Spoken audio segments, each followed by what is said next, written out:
ठीक है। हाँ ठीक है आइए। ठीक है।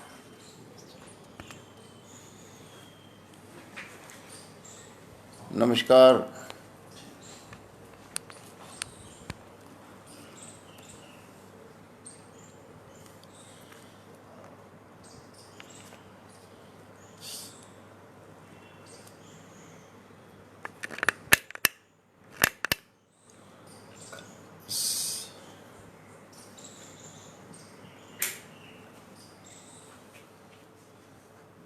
हाँ जी, नमस्कार। आज बड़ी खुशी है कि हिमाचल के रामपुर बुशहर से आप सब लोग मेरे साथ जुड़े हुए हैं। मैं सोच रहा था कि अगर मुझे जाना पड़ता तो कम से कम 16-17 घंटे लगते जाने आने में एक तरफ के, तो यहीं बैठे बैठे काम हो गया। लेकिन आप सबसे मिलना नहीं हो सकेगा, एक तरफी बातचीत होगी। मैं संकल्प अध्ययन वृत्त से जुड़े हुए सभी कार्यकर्ताओं के सादर नमस्कार करता हूं और बधाई भी देता हूं कि आप लोग लगातार इस काम को चलाए हुए हैं। मुझे याद है जब रामपुर बुशहर जाता था तो वहीं नदी के पार निर्मंड गांव जाना होता था और वहाँ के परशुराम मंदिर के दर्शन करने के लिए हम जाते थे। अद्भुत नज़ारा था रामपुर का, अद्भुत नज़ारा था निर्मंड का। आज 25 साल हो गए हैं उधर गए हुए, पर आप सबसे दोबारा मिल रहा हूँ तो ये खुशी का मौका है। आज एक और खुशी का मौका है, वो ये है कि एक दिन पूर्व ही भारत के श्रेष्ठ प्रधानमंत्री नरेंद्र भाई मोदी जी ने वो काम करके दिखाया जो गांधी जी का सपना था। वो काम करके दिखाया जो डॉक्टर हेडगेवार जी सोचते थे। वो काम करके दिखाया जो 1905 में लाल बाल पाल सोचते थे, भगत सिंह सोचते थे, चंद्रशेखर राजगुरु सोचते थे कि आज़ाद भारत होने के बाद स्वदेशी का प्रयोग होगा, देश हमारा आत्मनिर्भर बनेगा। तो कल के अपने 35 मिनट के भाषण में श्री नरेंद्र मोदी जी ने हम सबको संकल्प कराया कि हम भारत में बनी हुई चीज़ों का इस्तेमाल करेंगे, गांव में बनी हुई चीज़ों का इस्तेमाल करेंगे। और उन्होंने एक शब्द दिया जो आज हमको गांठ बांध लेना चाहिए, बी वोकल फॉर लोकल। यानी आस पड़ोस की चीज़ों के बारे में हम आवाज़ उठाएं, उनका प्रचार करें, उनकी मार्केटिंग करें और उसके लिए सबसे पहले उनका प्रयोग करना शुरू करें। साथियों, मैं आपको एक कहानी सुनाता हूँ कि किस प्रकार से किसी भी देश का वर्तमान और भविष्य एक छोटी सी बात से बदल सकता है। एक गांव के अंदर एक फ़कीर आया और फ़कीर ने सारे गांव में घूमने के बाद ये कहा कि मैं आज शाम को एक प्रवचन करूंगा। अंधेरा होने के बाद उसने प्रवचन शुरू किया, लेकिन वो बहुत हैरान था, गांव में से कोई व्यक्ति नहीं आया। एक बुजुर्ग सा आदमी सामने बैठा हुआ था। उससे उन्होंने कहा कि गांव के लोग बहुत पाखंडी हैं। हर कोई कहता था महाराज जी ज्ञान दो, हर कोई कहता था महाराज जी जानकारी दो, महाराज जी हमें बताओ। अब जब मैं बोलने लगा हूं तो कोई आया नहीं। बोले महाराज जी आपने समय गलत चुना है, आपने रात का समय चुना है, यहाँ रात को कोई आ नहीं सकता। बोले क्या दिक्कत है? बोले इस गांव को एक अभिशाप है, अंधेरा होते ही सब लोग की दृष्टि चली जाती है, लोग अंधे हो जाते हैं।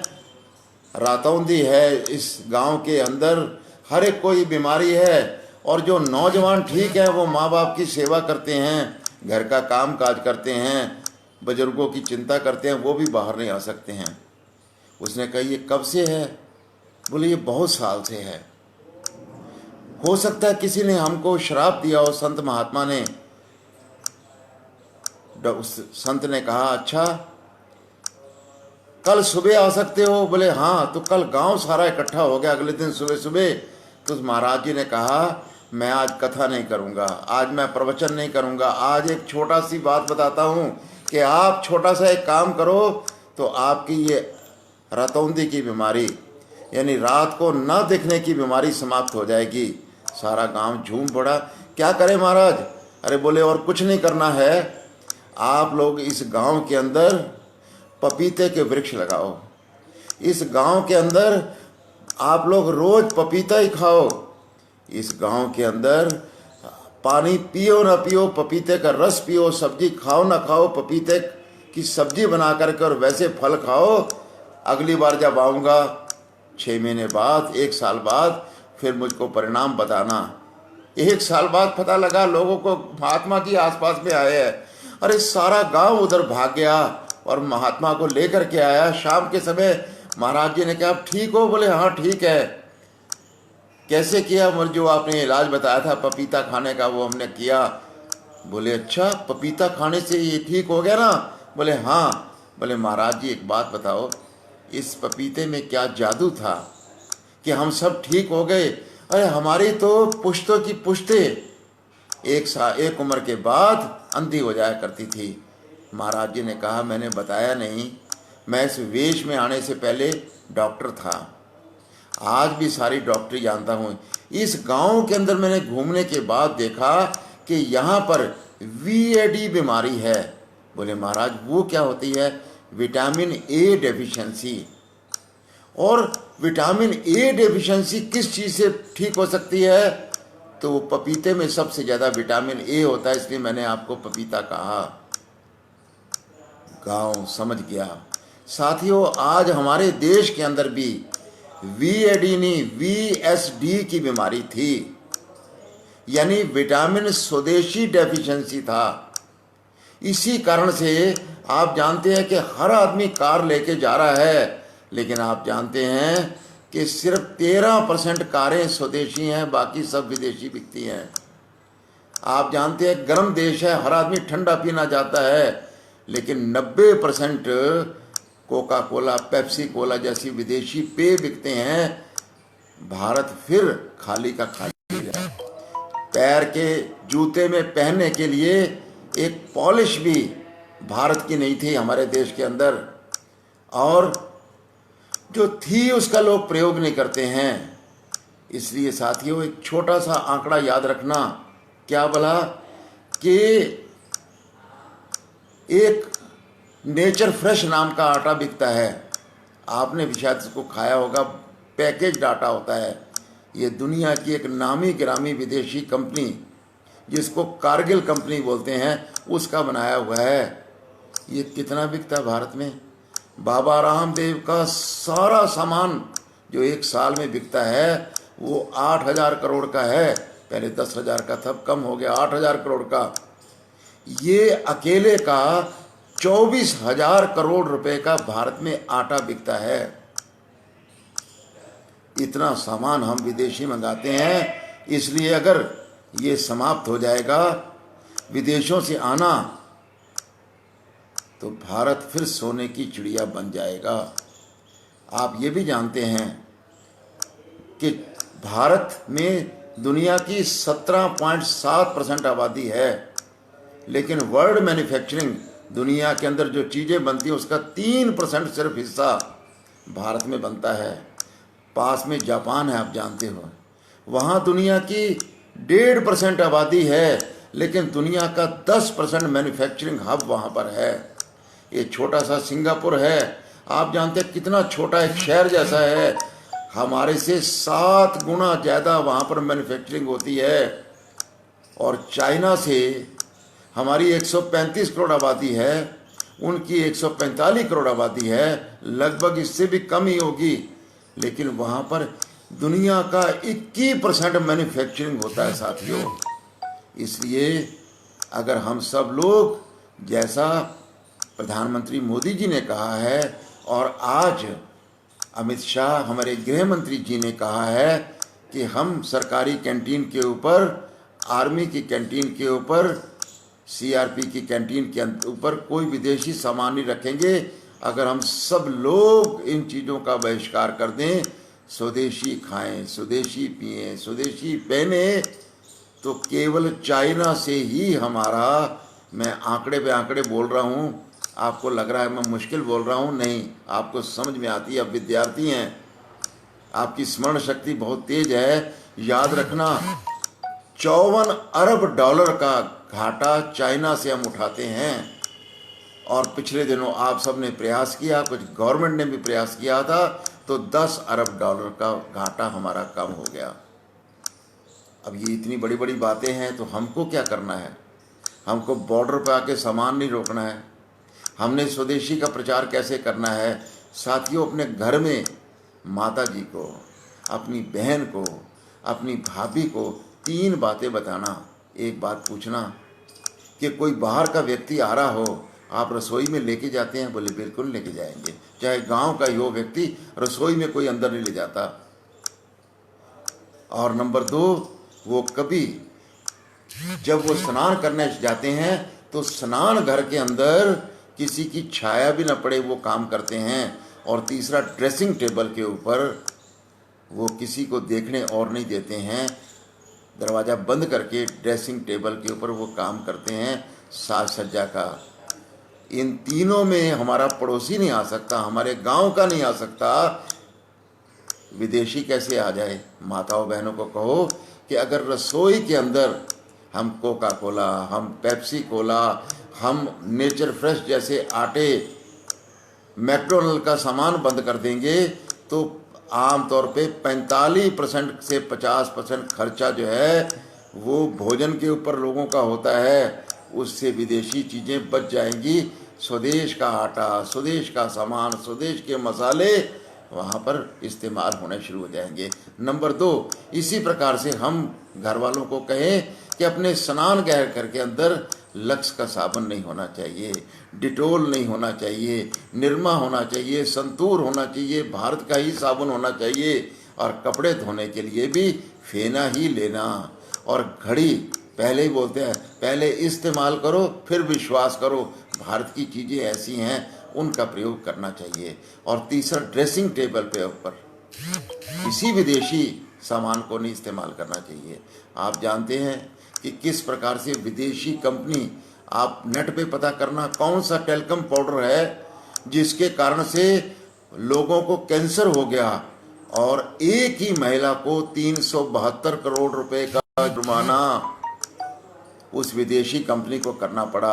और ऐसे 12 केस में कोर्ट ने उनके खिलाफ वक्तव्य जारी कर दिया। ये सब सामान हमारे लिए नुकसानदेह है, पैसे का भी नुकसान, चेहरे का भी नुकसान, स्वास्थ्य का भी नुकसान। ये हम नहीं करेंगे तो ना अपनी रसोई में, ना अपने बाथरूम में, ना अपने ड्रेसिंग सौंदर्य प्रसाधन के अंदर विदेशी सामान नहीं इस्तेमाल करेंगे। भारत भा से बनता है, और भा मैंने रोशनी होती है।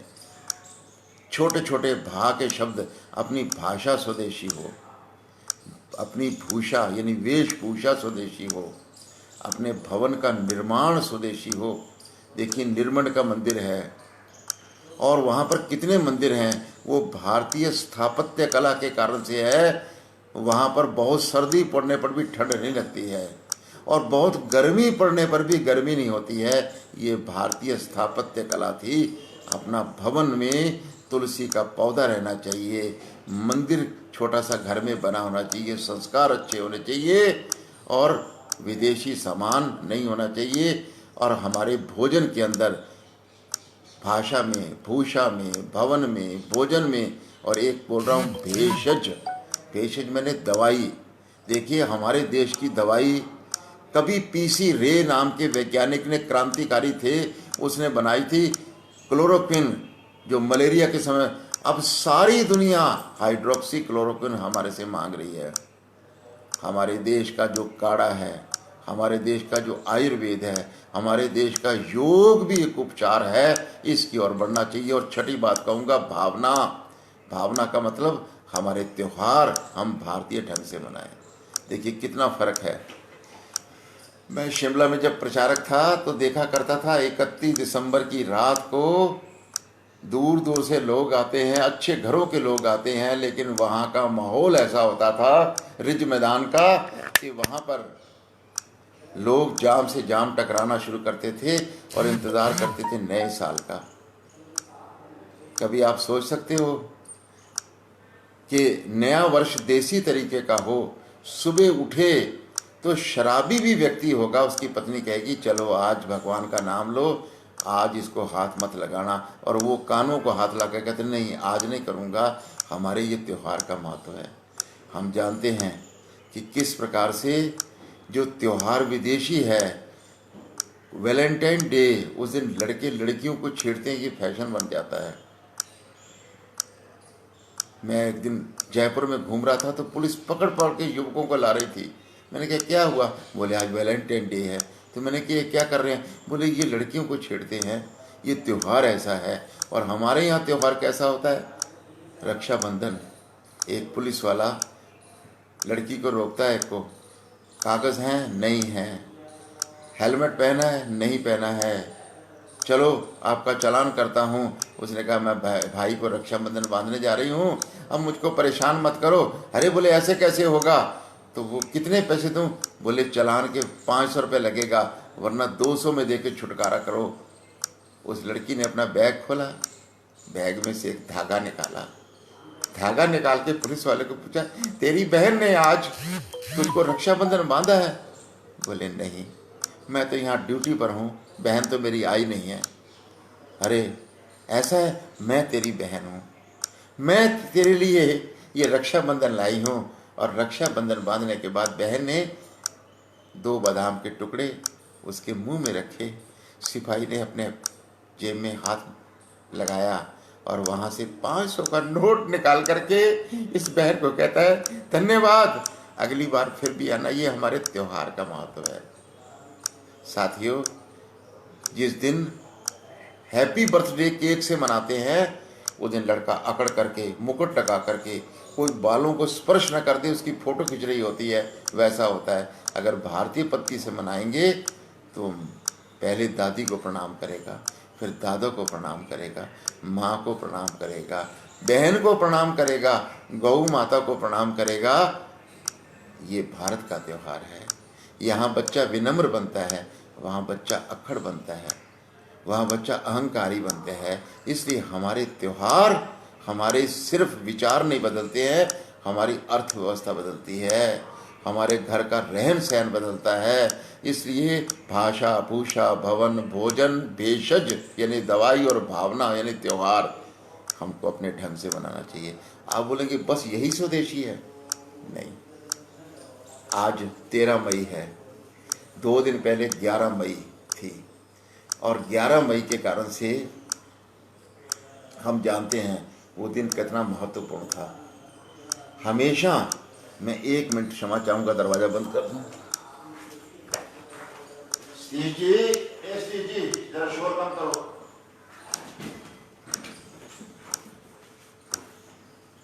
उधर शोर मच रहा था। तो साथियों, उस दिन अटल बिहारी वाजपेयी जी ने एक निर्णय लिया था कि हम भारत परमाणु शक्ति संपन्न राष्ट्र बनेगा। और उस निर्णय के कारण से आपको जानते हो 11 मई को जब विस्फोट हुआ था, बहुत बड़ा भूकंप आया था, लेकिन आसपास के सब गांव वाले जैसे ही विस्फोट हुआ तो छतों पर चढ़ करके भारत माता की जय, भारत माता की जय के नारे लगा रहे थे। 5 विस्फोट 2 दिन के अंदर हुए। अमेरिका परेशान था कि उनकी सीआईडी ने उनको बताया नहीं। सीआईडी को इसलिए पता नहीं लगा कि एक स्क्रू भी विदेश से मंगवाया नहीं, भारत में सब बनाया गया। वो भी एक स्वदेशी दिवस था और हमने उस दिन को बहुत बड़े स्तर पर मनाया है। आप जानते हैं स्पेस टेक्नोलॉजी के अंदर हमारे पास स्पेस में छोड़ने लायक लॉन्चर नहीं थे, रशिया से मांगा था। दुनिया में कोई देने को तैयार नहीं था, लेकिन तब रशिया ने जब हाँ तो कर ली, अमेरिका ने उसको सिखाया मत देना, ये लोग अपना बना लेंगे और उस पुराने को देख करके उससे बढ़िया बना लेंगे। इसलिए इनको पुराना भी मत देना। रशिया ने इनकार कर दिया, एक टूटा फूटा हमको दिया। भारत के वैज्ञानिकों ने आज कितना बड़ी प्रगति उसके अंदर की है स्वदेशी टेक्नोलॉजी से, कि 104 सैटेलाइट दुनिया में पहली बार भारत ने छोड़े। और किन देशों के थे जो हमको स्पेस लॉन्चर की छोटी भी टेक्निक देने को तैयार नहीं थे, उन देशों के हमने सैटेलाइट पूरी दुनिया के अंदर छोड़े। ये भारत का स्वदेशी है। आप जानते हैं कि हमारे पास मौसम का हाल जानने के लिए राजीव गांधी के टाइम पर सुपर कंप्यूटर नहीं था, सबने इनकार कर दिया।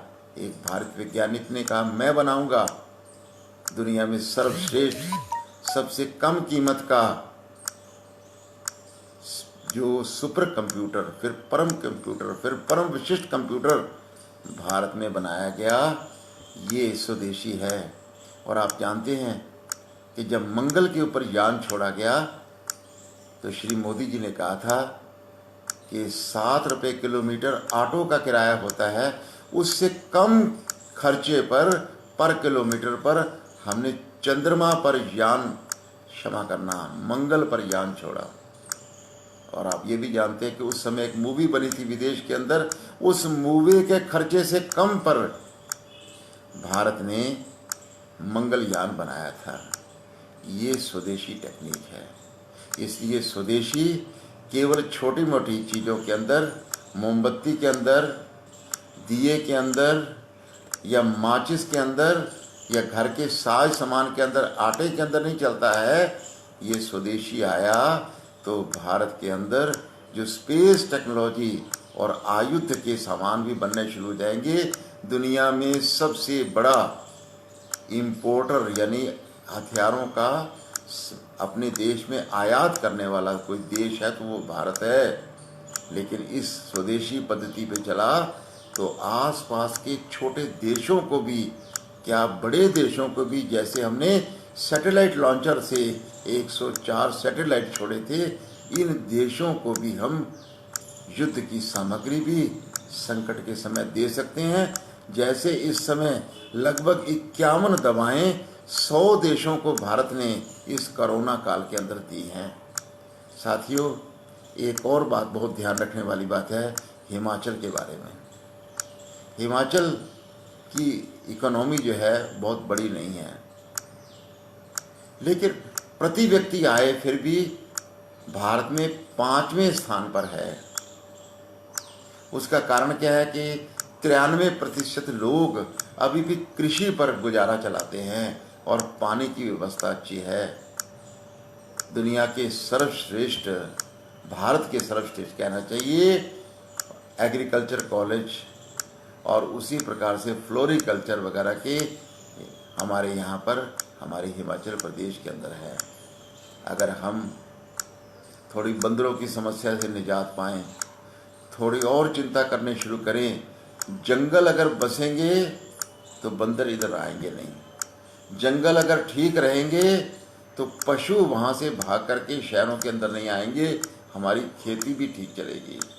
कोरोना ने हमको बताया है, हमने उनका स्पेस लिया है, वो स्पेस मांगते हैं, नहीं दे पा रहे थे, कुदरत ने हमको दिलवाया है।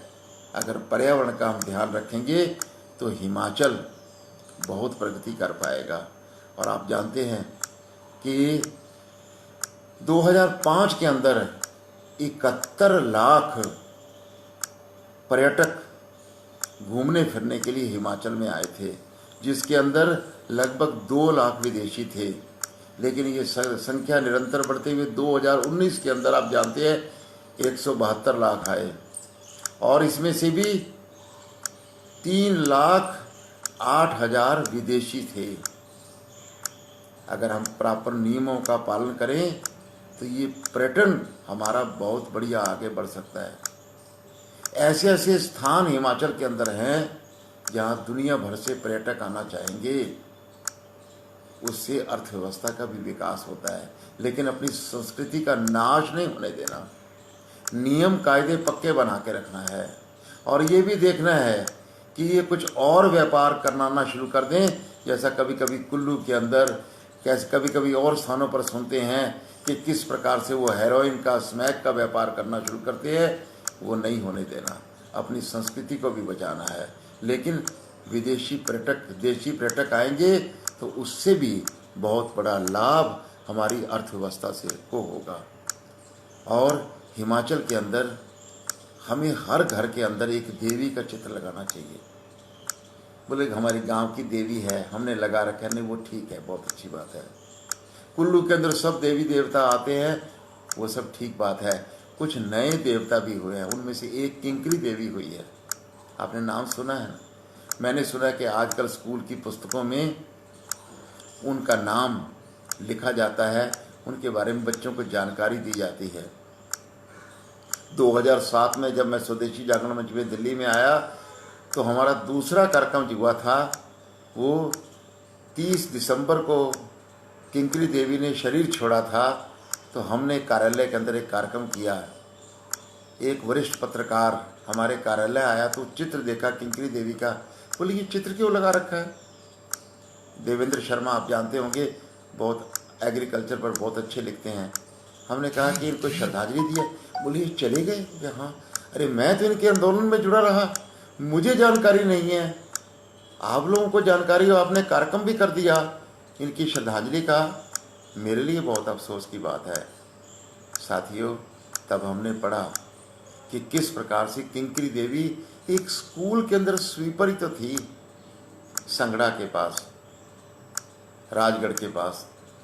और वहाँ जब वो देखती थी कि किस प्रकार मिट्टी अपने घड़ों पर जम जाती है, पानी के स्रोत खत्म हो रहे हैं, तो उसने लोगों से पूछा, तो लोगों ने बताया कि जो ये लगातार विस्फोट हो रहे हैं, अवैज्ञानिक अवैध खनन हो रहा है, इसके कारण जल के स्रोत खत्म हो रहे हैं और पर्यावरण भी खराब हो रही है, तो ये अड़ गई।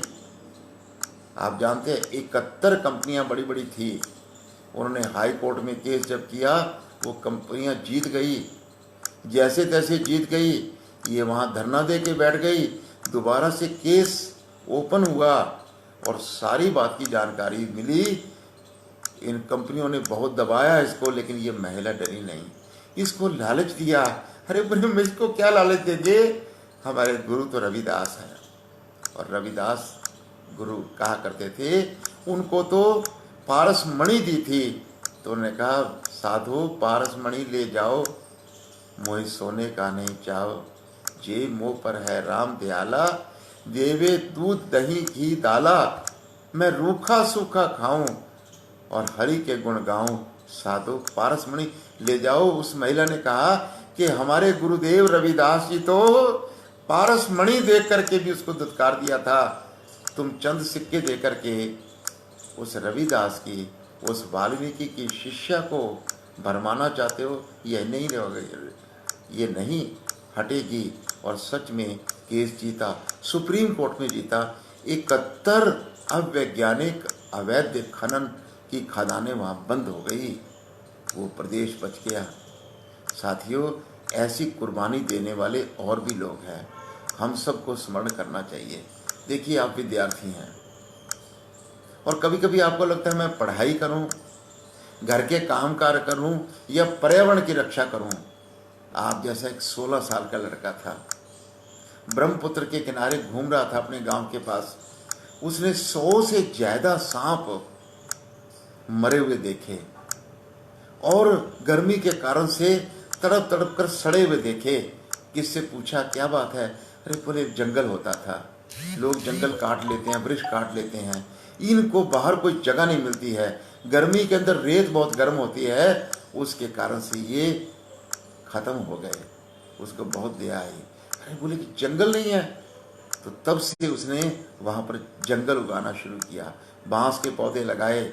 साथियों, लगातार 35 साल काम करता रहा, उसने बहुत बड़ा जंगल वहाँ पर लगा दिया।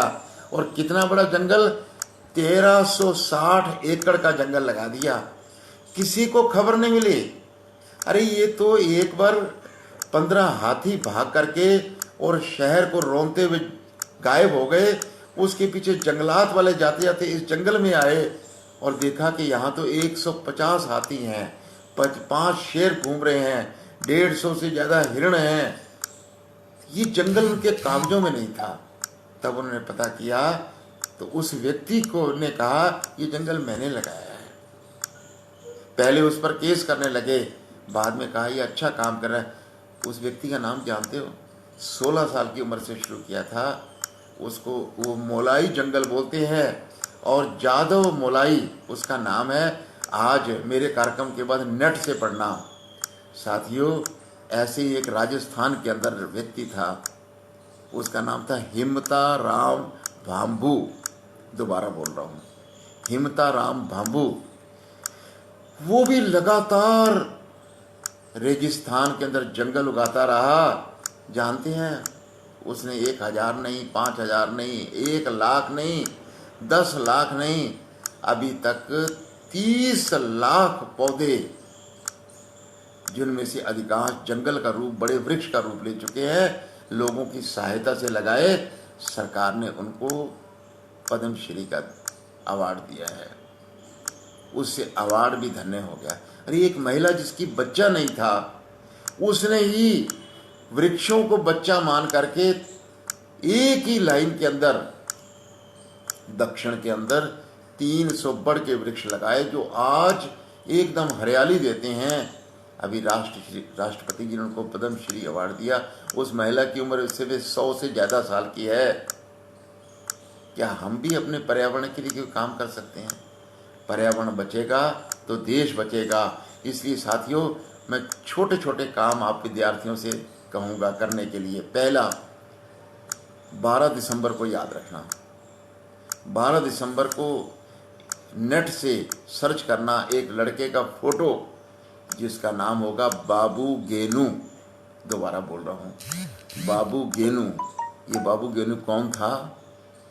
तो ये विदर्भ का एक युवक था जो बॉम्बे में काम करता था, और जब स्वदेशी का आंदोलन चला तो इसने कपड़ों से भरे ट्रक को रोकने की कोशिश की, पिकेटिंग करी, और अंग्रेज ने उसके ऊपर ट्रक चढ़ा दिया सिर के ऊपर। वो शहीद हो गया। स्वदेशी जागरण मंच उस बालक को याद करता है। हर 12 दिसंबर को 1930 में उसका देहांत हुआ था, शरीर छोड़ा था। हम हर साल 12 दिसंबर को बाबू गेनू दिवस मना करके उस स्वदेशी के प्रथम शहीद को याद करते हैं और संकल्प लेते हैं कि हम स्वदेशी का पालन अपने घर के अंदर करेंगे। साथियों, एक दूसरा काम बता रहा हूँ। एक छोटी सी वेबसाइट पे सर्च करना, उसका नाम है joinswadeshi.com। ज्वाइन आप जानते हो, जुड़ना। स्वदेशी आप जानते हो, .com। joinswadeshi.com में एक फॉर्म आएगा, उसको भर देना। साथियों, जैसे किंकरी देवी का मैंने नाम लिया, उसका चित्र भी लगाना। और 30 दिसंबर को उसने शरीर छोड़ा था। उस दिन 2 फूल अपने घर में उनके चित्र पर लगा करके और संकल्प करना। साथियों, इसी प्रकार से स्कूल कॉलेज में आपको मौका मिलेगा कभी बोलने के लिए, आप तैयार रहना। आप स्वयं सर्च करना कि किस प्रकार से 6 जून को पर्यावरण होता है, पर्यावरण दिवस। उस दिन तैयार रहना, मैं स्पीच दूंगा पर्यावरण के ऊपर। किंकरी देवी का दिन आया 30 दिसंबर, तब तैयार रहिए। 12 दिसंबर को बाबू गेनू के लिए तैयार रहिए। हिमाचल दिवस पर तैयार रहिए और अपनी स्पीच दे करके, छोटा सा नाटक करके अपने साथियों के अंदर एक वातावरण बनाओ कि स्वदेशी अपनाओ और देश बचाओ। साथियों, इसी प्रकार से हम एक और काम कर सकते हैं, और वो क्या है? हम संकल्प करें। देखिए, ये गूगल है, फेसबुक है, व्हाट्सएप है, इंस्टाग्राम है, ये सब विदेशी कंपनियां हैं। अभी मैं सब कंपनियों का सामान बंद के लिए नहीं कहता हूँ, ये सेवाएं हैं, प्रयोग करो, लेकिन साथ में एक संकल्प करो कि भारत में ऐसी कंपनी क्यों नहीं बन सकती। जिन लोगों ने बनाई वो बहुत छोटे थे, छोटे रूप में तब शुरू किया है। आपके हिमाचल के अंदर एक लड़का आया उड़ीसा का, और उसने देखा कि यहाँ रिज मैदान के पास जो कमरा है वो 4000 रुपये का रात को मिलता है, लेकिन छोटा शिमला में वो 400 में मिलता है। तो उसको आइडिया आया, अपने सब साथियों को बुला करके उसका कमीशन लिया और उसने एक कंपनी बना ली।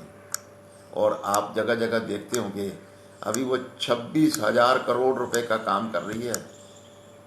भारत में हॉस्पिटैलिटी में नंबर 1 है, चाइना में 6ठे नंबर पर है, पूरी दुनिया में 10वें नंबर पे है। उसको प्रेरणा हिमाचल में मिली, लेकिन हिमाचल के लड़के ये काम नहीं सोच सकते कि खाली कमरों को किस प्रकार से दूर भी है कोई वेबसाइट बना करके और सबको बताए कि यहाँ आए और यहाँ रहिए, किराया निश्चित होगा। उस कंपनी का नाम जानते हो ना, इस जगह जगह अपने OYO लिखा होगा। अगर वो लड़का नौकरी करता होता आज 15,000 20,000 रुपया कमा होता, लेकिन वो करोड़ों रुपया हर साल कमाता है, हर जो महीने कमा लेता है और लोगों को नौकरी भी देता है, एम्प्लॉयमेंट भी देता है। आप भी निश्चय करें, I will not be A job seeker, I will be A job provider. मैं नौकरी करने वाला नहीं, मांगने वाला नहीं, मैं नौकरी देने वाला बनूंगा। याचक नहीं, दाता बनेंगे, रोजगार के ज्ञाता बनेंगे। जिस दिन आपने ये सोच लिया ना कि मैंने ज़िंदगी में अपना काम करना शुरू करना है, उस दिन पढ़ने का ढंग आपका बदल जाएगा। उस दिन आपका बचत करना सीख जाओगे कि मैं रोज कुछ ना कुछ बचत करके और आने वाले समय में जब अपना काम शुरू करना है तो मेरे पास अपना काम होना चाहिए।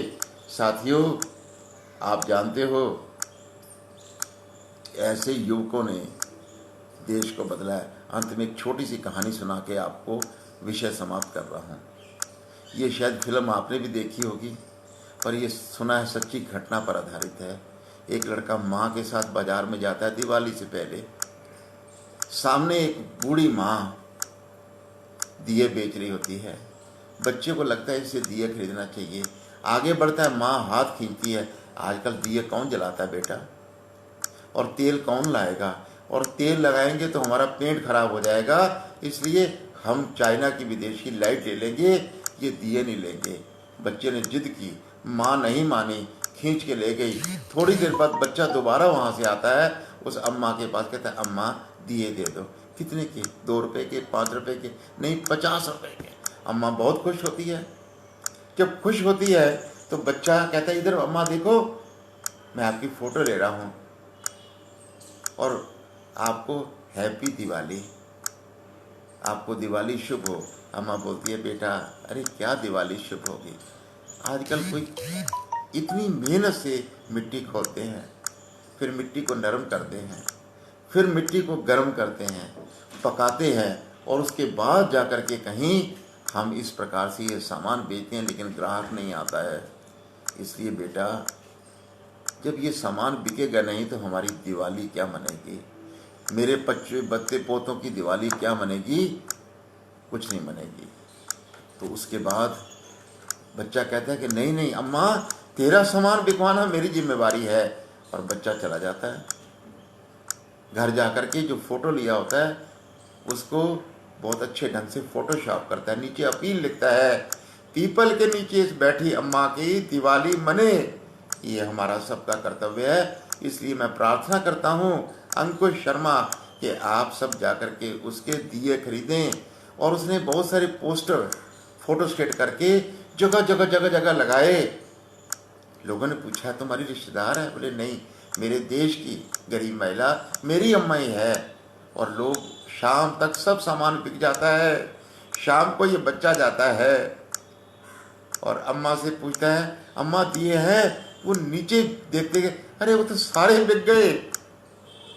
जब वो कहती है सारे बिक गए तो उसके आंखों में आंसू आ जाते हैं। वो ऊपर देख कर भी बच्चे को पहचान नहीं पाती है। बच्चा कहता है अम्मा मैंने कहा था ना हैप्पी दिवाली, आपके सारे बिक जाएंगे। अरे बोले तुम वही है क्या? वो पीछे बच्चे के भागती है। बच्चा आगे भाग जाता है साइकिल पर। सामने एक पोस्टर गिरता है जिस पर अम्मा की फ़ोटो होती है। एक बार वो अम्मा उस फोटो को लेकर के छाती से लगाती है, फिर बच्चे को प्रणाम करती है और घूम के कहती है अगर दुनिया के सब बच्चे इस बच्चे जैसे हो जाए तो भारत में कोई गरीब नहीं रहेगा, भारत में कोई भूखा नहीं सोएगा। हमने ऐसे स्वदेशी के राजदूत बनना है, एम्बेसडर बनना है इसलिए मैं आप सबसे संकल्प अध्ययन वृत्त के कार्यकर्ताओं से कहूँगा कि इस प्रकार का स्वदेशी का संकल्प हम धारण करें। भारत माता की जय। जय स्वदेशी, जय जय स्वदेशी।